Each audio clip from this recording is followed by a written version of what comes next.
यार ये battery change की थी, आप चेक करें, अभी ब्लैक जा रहे हैं भाई। मैं यार देख रहा हूँ।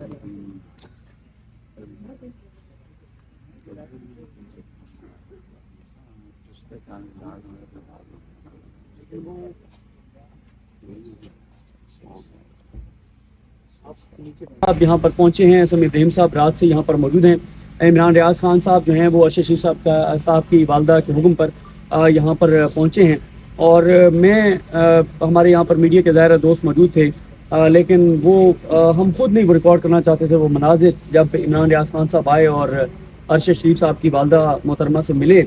तो उनके जो जज्बात थे, उनके जो अल्फाज थे वो बहुत तकलीफ दे थे जब उन्होंने कहा कि बस यही करना था कि मेरे बेटे को मुझसे छीनना था, छीन लिया, अब कम अज़ कम मेरे बेटे को की तदफीन तो उसके शायान शान होने दो। और उन्होंने इमरान रियाज खान साहब से कहा कि अब आप लोग ही मेरे बेटे हैं और बस मेरा एक काम कर दो कि मेरे बेटे को उसका जो शान थी, जो उसका मकाम था, उसके मुताबिक उसकी तदफीन करवा दो। बड़े वो तकलीफ दे मनाजिर थे, बड़े दिल दहला देने वाले वो मनाजिर थे।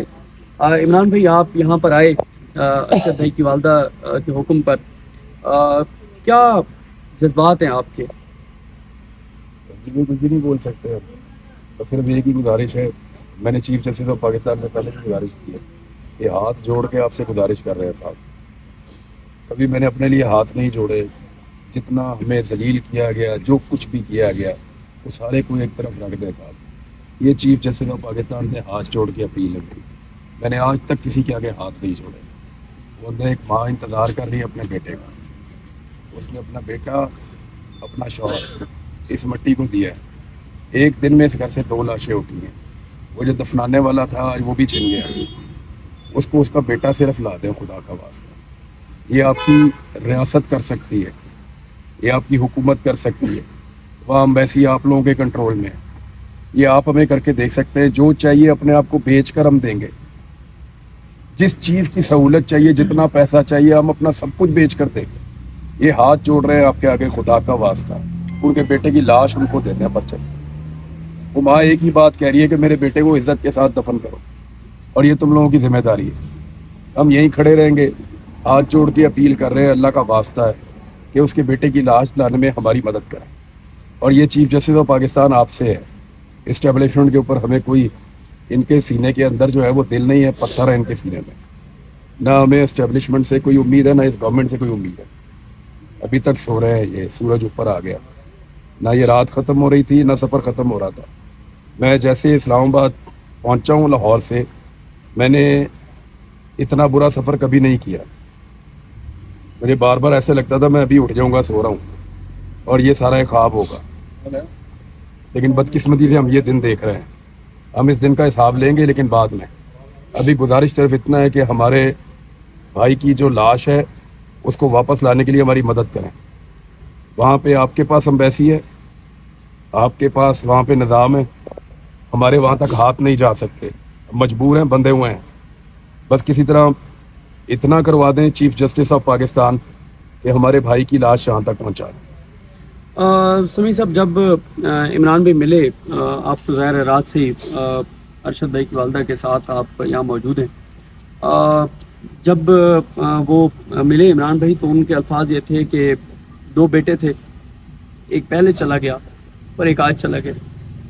और यही उन्होंने कहा कि मेरे बेटा वापस नहीं आ सकता, लेकिन मैं यही कहती हूँ कि जो उसकी शान थी, जो उसका मकाम था, उस शान और उस मकाम के मुताबिक उसको दफन तो करने दो।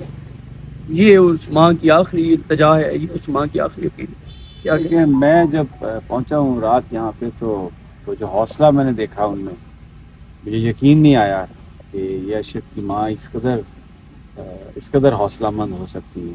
फिर मैंने सोचा कि अरशद कितना हौसलामंद था, यकीनन ऐसी माँ का बेटा ही इतना हौसलामंद हो सकता है। और वो उस वक्त वो बहुत सारे लोग थे, काशिफ अब्बासी भी थे और भी बहुत सारे लोग थे, शायद मितला थे, खबर घुमन थे।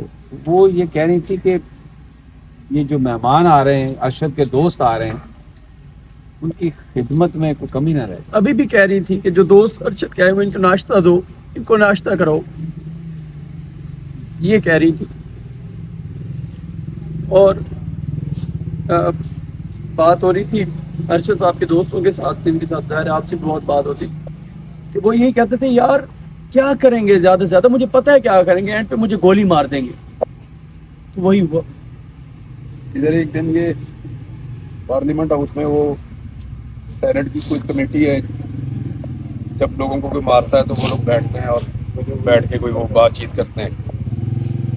उनकी कमेटी बनी हुई है दाखिला की, फिर एक इंफॉर्मेशन की है, उन्होंने कोई हमें 2-3 दफ़ा बुलाया। हम वहाँ शिकायत लगाते थे, बताते थे कि हमारे साथ ये हो रहा है। सबसे अच्छा अरशद भाई बताता था, एक एक चीज़ कागज़ निकाल के तफसीलात के साथ, कॉन्स्टिट्यूशन ऑफ पाकिस्तान पढ़ के और पूरी तैयारी के साथ अरशद भाई आते थे और वो बताते थे। उस दिन वहाँ से बाहर निकले ना, तो इधर की गाड़ी खड़ी होगी शायद अरशद भाई की, वो गाड़ी लेकर तो जा रहे थे, तो मैंने रास्ते में रोक लिया। मैंने कहा भाई अकेले मत फिरा करो आप यहाँ पे, आपको पता है आपने 100 दुश्मन बना लिए हैं, कोई आपके ऊपर हमला करेगा, बदतमीजी करेगा तो ये बाद में बर्दाश्त नहीं होगी हमसे, तो ऐसे मत करो, मैं तो बंदोबस्त करता हूँ, आप अकेले मत फिरो शहर में। डर उसके पास से ही नहीं गुजरा था। आप ये सोचे कि इतना बहादुर आदमी, उसके लिए इन्होंने कितनी जमीन तंग की होगी कि वो ये मुल्क छोड़ कर गया। कितना वो पाकिस्तान से प्यार करता था। यानी मैंने उससे अगर हुब्बुल वतनी सीखनी है ना, तो अरशद शरीफ से सीखनी है। उसने गिला भी नहीं किया यार अपने दिल से कभी। वो अपनी बात तो करता ही नहीं था, वो तो दूसरों की बात करता था। कभी उसको ये कहता सुना मुझे ये कर दिया, मैं यहाँ या पे मुझे ये कह दिया। मैं यहाँ